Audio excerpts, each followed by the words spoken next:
নমস্কার, আমি প্রজ্ঞাবন্তী। Tulip production প্রযোজিত এবং চ্যানেল ভিশন আয়োজিত মনের জানালা অনুষ্ঠানের আরেকটি নতুন পর্ব নিয়ে আমি হাজির হয়েছি।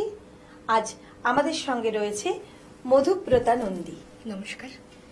আমরা পরপর কিছু কবিতা শুনে নেব মধুব্রতার কাছ থেকে। মধুব্রতা, এখানে এসে কেমন লাগছে? খুব ভালো লাগছে, সকলের ব্যবহার খুব ভালো লেগেছে আর খুব এক্সাইটেড। বাহ, তোমার আবৃত্তির যে পথ চলা, এটা মোটামুটি কতদিন? আমি শুরু করেছি যখন আমার বছর 3। আমার মায়ের খুব ইচ্ছা ছিল আমি কবিতা শিখি, তো আমার মাই আমার প্রথম গুরু। বাহ, তারপর থেকে এখনো চলছে। সবার জীবনেই বোধহয় মা সব ক্ষেত্রেই গুরুই হন, এবং মাদের ইচ্ছেতেই কিন্তু আমাদের দীর্ঘ পথ যে আমরা চলি সেটা কিন্তু আমরা চলে থাকি। তো এখন তো চলছে আমাদের বৈশাখ মাস, রবি মাসও বলতে পারি। আজকে আমরা প্রথমে কি শুনবো তোমার কাছ থেকে? সুকান্ত ভট্টাচার্যের লেখা এক যে ছিল, রবীন্দ্রনাথ ঠাকুরকে উৎসর্গ করে লেখা একটি কবিতা, সেটি আমি আজকে প্রথম শোনাচ্ছি। এক যে ছিল আপন ভোলা কিশোর, স্কুল তার ভালো লাগতো না, সহ্য হতো না পড়াশোনার ঝামেলা।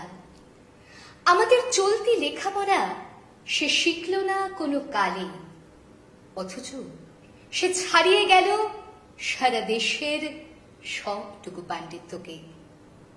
কেমন করে সে প্রশ্ন আমাকে করো না। বড় মানুষের মধ্যে গরিবের মতো মানুষ, তাই বড় হয়ে সে বড় মানুষ না হয়ে মানুষ হিসেবে হলো অনেক বড়। কেমন করে সে প্রশ্ন আমাকে করো না। গান সাধার বাঁধা আইন সে মানেনি, অথচ স্বর্গের বাগান থেকে সে চুরি করে আনলো তোমার আমার গান।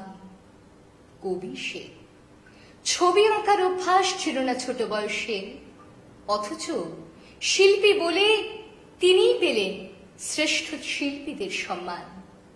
কেমন করে সে প্রশ্ন আমাকে করো না। মানুষ হল না বলে যে ছিল তার দিদির আক্ষেপের বিষয়। অনেকদিন অনেক বিদ্রুপ যাকে করেছে আহত, সেই একদিন চমক লাগিয়ে করল দিগ্বিজয়। কেউ তাকে বলল বিশ্ব কবি, কেউ বা কবি গুরু। উত্তর দক্ষিণ পূর্ব পশ্চিম চার দিক করল প্রণাম। তাই পৃথিবী আজও অবাক হয়ে তাকিয়ে বলছে, কেমন করে? এ প্রশ্ন আমাকে করো না, এ প্রশ্নের জবাব তোমাদের মতো আমি খুঁজি। বাহ, রবীন্দ্রনাথের কবিতা তো আমরা শুনি, কিন্তু রবীন্দ্রনাথকে নিয়ে যে মানুষটার লেখা সুকান্ত ভট্টাচার্য, তার তো লেখার কোনো তুলনা হয় না। অসাধারণ একটি লেখা, অসাধারণ একটি লেখা, এবং তোমার কণ্ঠে সেটা ভীষণভাবে জীবন্ত হয়ে উঠলো, প্রাণ পেল। পরে আমরা কি শুনবো? পরে একটি সামাজিক এবং নারীবাদী একটি কবিতা, সুবোধ সরকারের আমি ফিরোজা একটি ভারতীয় মেয়ে। শুনে নেব। হিন্দু ভারত, জৈন ভারত, বৌদ্ধ ভারত, খ্রিস্টান ভারত, এতগুলো ভারতের মাঝখানে দাঁড়িয়ে আমি ফিরোজা একটি ভারতীয় মেয়ে। আপনারা বলতে পারেন আমি কি দোষ করেছি? পৃথিবীর যে কোনো দেশের যে কোনো একটি মেয়ের মতো আমি একজনকে ভালোবেসেছিলাম। প্রথম যেদিন ওর চোখে চোখ পড়েছিল আমার, আমি জানতাম না ওকে। বিকেল বেলার কলেজ ক্যাম্পাসে যে আলো এসে পড়েছিল ওর চুলে, তার কোথাও লেখা ছিল না ওর ধর্ম। হিন্দু ভারত, জৈন ভারত, বৌদ্ধ ভারত, খ্রিস্টান ভারত। আপনারা বলতে পারেন আমি কি দোষ করেছি? আমি যেদিন হাতে মোমবাতি নিয়ে উঠে দাঁড়ালাম, আমি যেদিন বলে ফেললাম আমি শরিয়াত মানি না, আমি যেদিন বুঝিয়ে দিলাম ভারতবর্ষের মাটিকে মা বলে জানি, ভারতবর্ষের আকাশ কে আকাশ, সেদিন থেকেই শুরু হলো অত্যাচার। হিন্দু ভারত, জৈন ভারত, বৌদ্ধ ভারত, খ্রিস্টান ভারত। আপনারা বলতে পারেন আমি কি দোষ করেছি? ছেলেটা তো আপনাদের, সে কি দোষ করল? আমাকে ভালোবাসাই তার দোষ? ছেলেটার বাড়িতে আপনারা ঢিল ছুঁড়লেন, পার্সেল করে ছেঁড়া চটি পাঠালেন, ওকে হাতে মেরে ফাঁকে মেরে বাড়ির দেয়ালে বড় বড় করে লিখে দিলেন। এসব চলবে না। লজ্জা করে না আপনাদের? আপনারা এগিয়ে থাকা মানুষ, MA pass, BA pass, doctor, engineer, আমরা মাস্টার। আপনারা এই গণতন্ত্র নিয়ে ভাষণ দেন আর প্রয়োজন মতো গণতন্ত্রের টুটি চেপে ধরেন। ধিক আপনাদের। আমি কি ছোটবেলায় ভোরের আলোয় সরস্বতী পুজোর ফল কাটিনি? আমি কি স্কুলের বারান্দায় বসে রাত জেগে আলপনা দিইনি? আমি কি পাশের বাড়ির হিন্দু বাবার জন্য রক্ত দিইনি? ওদের বাড়ির উঠোনে বসে ওদের ছেলেদের অ আ ক খ শেখাইনি? আমি আরবি শিখিনি, ফার্সি শিখিনি, উর্দু শিখিনি। বাংলাই আমার ভাষা। এই ভাষা আমার ভাত, আমার রুটি, আমার চোখের কাজল, আমার পায়ের ঘুমুর। এই ভাষা আমার গোপন চিঠি, যার অক্ষরে অক্ষরে লেগে আছে আমার চোখের জল। আমরা যেদিন বিয়ে করি সেদিন কফি হাউস গিয়েছিলাম। ও সেদিন আমাকে ছোলা ভর্তি করে রবীন্দ্রনাথ কিনে দিয়েছিল। হাওড়া স্টেশনে পৌঁছে কানে কানে রবীন্দ্রনাথ বলেছিলেন, ফেরোজা, তুমি আমার মৃন্ময়ী, তুমি আমার লাবণ্য, তুমি আমার সুচরিতা। সেদিন রাত্রে কি হয়েছিল জানি না। কি ঘটেছিল ওদের বাড়িতে, কি ঘটেছিল ওদের পাড়ায়, কি করেছিল ওদের বাবা কাকা, সেটা আজও আমি জানি না। কিন্তু তার পরের দিন ওকে আর কোথাও খুঁজে পাওয়া যায়নি। ও কোথায় চলে গেল আমি জানতে পারিনি। এই আপনাদের ভারতবর্ষ, এই আমাদের ভারতবর্ষ। আমি একজন সাধারণ মেয়ে, অথচ বাড়িতে, পাড়ায়, অফিসে, পুজোর প্যান্ডেলে, বিয়ে বাড়িতে, অন্নপ্রাশনে এখনো আমাকে নিয়ে ফিসফাস। ডাক্তারের কাছে যাই, ফিসফাস। কলেজে ঢুকি, ফিসফাস। বাজারে যাই, ফিসফাস।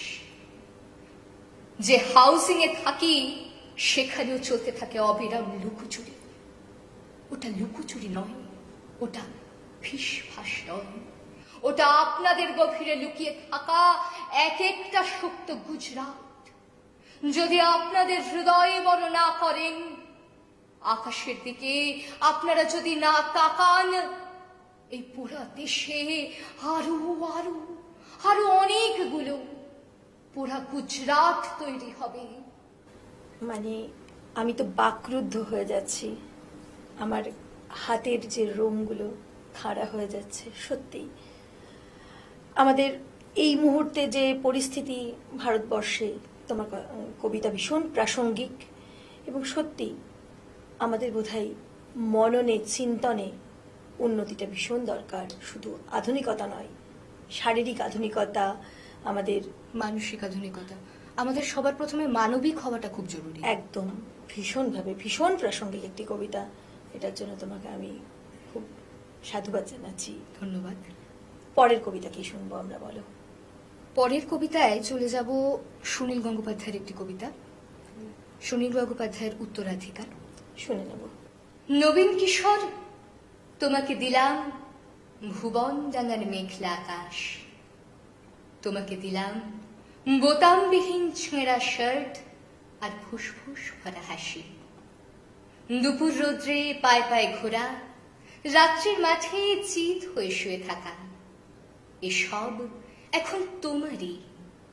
তোমার হাত ভরে নাও আমার অবেলা, আমার দুঃখবিহীন দুঃখ, ক্রোধ শিহরণ। নবীন কিশোর, তোমাকে দিলাম আমার যা কিছু ছিল আভরণ।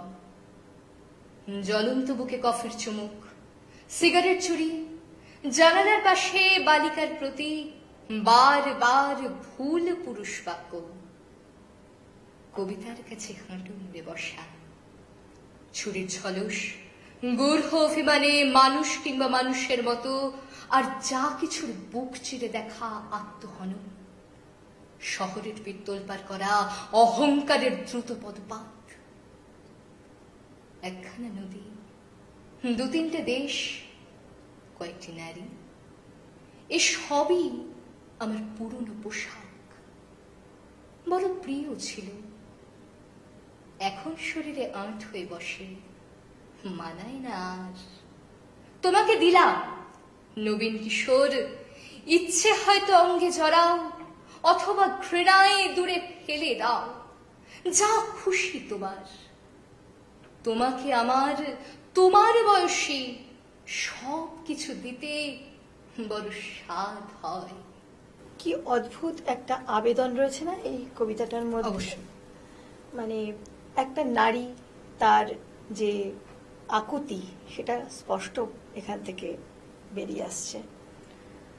খুব সুন্দর। আমরা এই মুহূর্তে একটা ছোট্ট বিজ্ঞাপন বিরতি নেব, ফিরে আসছি বিজ্ঞাপন বিরতির পর। Venus, the hot water professionals. আসুন, I will show you. Venus, দেখতে সুন্দর, এতে আপনার টাকাও সাশ্রয় হবে। এর এনার্জি সেভিং মডেলস এর মাধ্যমে instant water heater, storage water heater, tankless water heater, 5 এসির জন্য যা দেয় দীর্ঘ আয়ু। আপনার জীবনযাত্রার সঙ্গে মানানসই সুবিধাজনক model. Trust the hot water professionals for a refreshing bath. Venus.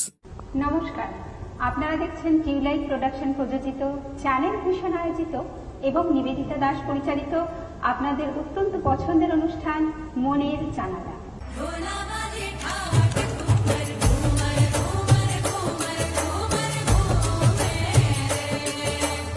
আশ্বিনের এক প্রাগ ঐতিহাসিক সকালে শ্রীরামচন্দ্র যে দুর্গার বোধন করেছিলেন, স্বর্গের দেব পুরুষগণ যুদ্ধে পরাজিত হয়ে যে রণদেবীকে অসুর নিধনে পাঠিয়েছিলেন, সেই দুর্গাই 21 শতকে নারীর ক্ষমতায়ন।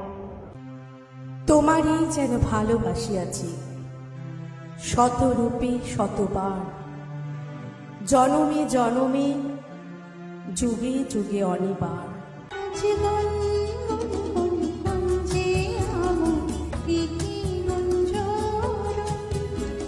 আমি যদি দুষ্টুমি করে চাপার গাছে চাপা হয়ে ফুটি, ভোরের বেলা মাগো ডালের পরে কচি পাতায় করি লুটোপুটি। আপনাকে দিকে দিকে চাইছি, আপনাকে দরকার আজকে, বজ্র মালিক দিয়ে ডাকছি বাংলা ভাষার মহারাজকে। মনের জানালা, মনের জানালা, মনের জানালা। ফিরে এলাম টিউলাইট প্রোডাকশন প্রযোজিত এবং চ্যানেল ভিশন নিবেদিত মনের জানলা অনুষ্ঠানে। আমরা রয়েছি মধুব্রতার কবিতার সঙ্গে। আমরা আরো কয়েকটি কবিতা মধুব্রতার কাছ থেকে শুনে নেব। এবার শোনাচ্ছি বীরেন্দ্র চট্টোপাধ্যায় 3 পাহাড়ের স্বপ্ন। বাহ! পাহাড়িয়া মধুপুর মেঠোথুলি পথ, দিন শেষে বই কালি মিষ্টি শপথ। মোহানিয়া বন্ধুরে আমি বালিকা, তোরই লাগি গান গাই গাঁথি মালিকা। আজ সন্ধ্যার শেষে খালি বিছানা, আমি শোব পাশে মোর কেউ শোবে না। তুই ছাড়া এই দেহ কেউ ছুঁবে না। সুরে সুরে হাওয়া তার মিষ্টি বুলায়, সাঁওতাল মেয়ে কটি দৃষ্টি ভুলায়। দিন শেষ ধুধুমাট ধুধু মেঠো পথ, সাঁওতাল মেয়ে কটি ছড়ালো শপথ।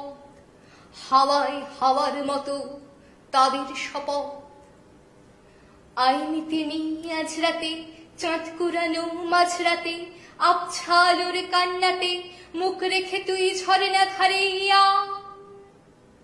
আই জোয়ানের মন ঝালা, নাচ দিয়ে সই গাঁথমালা, চুমুরে গেলাস মদ খালা, দে ছুড়ে দে 3 পাহাড়ের গায়। আহা মাদুল মাতাল মাদুল বাচ্ছে তোরি জন্য এলো খুশির হাওয়া পাগলা হাওয়া গান দিল রাজকন্যা এলো আয় কাছে আয় মন দিল চোখ কেন তোর কাঁপছে মেয়ে বুক কেন তোর দুলছে গাল দুখানি লালচে শরীর সাপের মতোই ফুলছে কাকে মারবি ছো বললো কোন ছেলে তোর কি করলো মাদুল ভেবে কেউ কি তোকে আজকে বাঁচালো ফুল দিয়ে নয় ফাঁক চড়িয়ে বিকেল সাজালো কেমন দিবি সাজারে আর যাবি না পাহাড়ে আর যাবি না পাহাড়ে এত গান আকাশে এত গান বাতাসে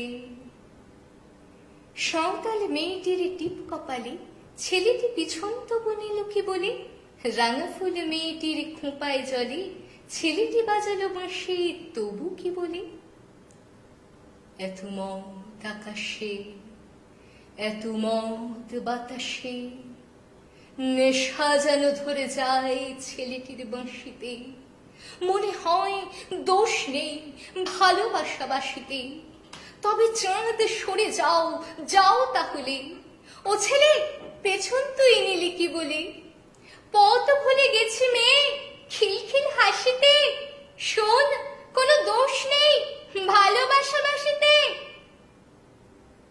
পথ ভুলে গেছি মেয়ে খিলখিল হাসিতে শোন কোনো দোষ নেই ভালোবাসা বাসিতে এত আলো আকাশে এত আলো বাতাসে এত মদ আকাশে এত মদ বাতাসে এত গান আকাশে এত গান বাতাসে এই কবিতাটার সঙ্গে ভীষণভাবে আমাদেরও একটা ছোটবেলা জড়িয়ে যখন আমরাও গান কবিতা নিয়ে বড় হয়ে উঠছি ঠিক তখন ব্রততিদির একটা ক্যাসেট বেরোয় এবং এই যে কবিতাগুলোর সঙ্গে সেই সময় থেকে যে ভালো লাগা এবং এখনো তোমরা এইগুলোর সঙ্গে চর্চায় রয়েছো এবং আশা করছি পরবর্তী জেনারেশনও এই কবিতার দ্বারাই প্রভাবিত হবে একদম মানে একটা মানে পরম্পরা যেন চলছে এবং কবিতাকে যে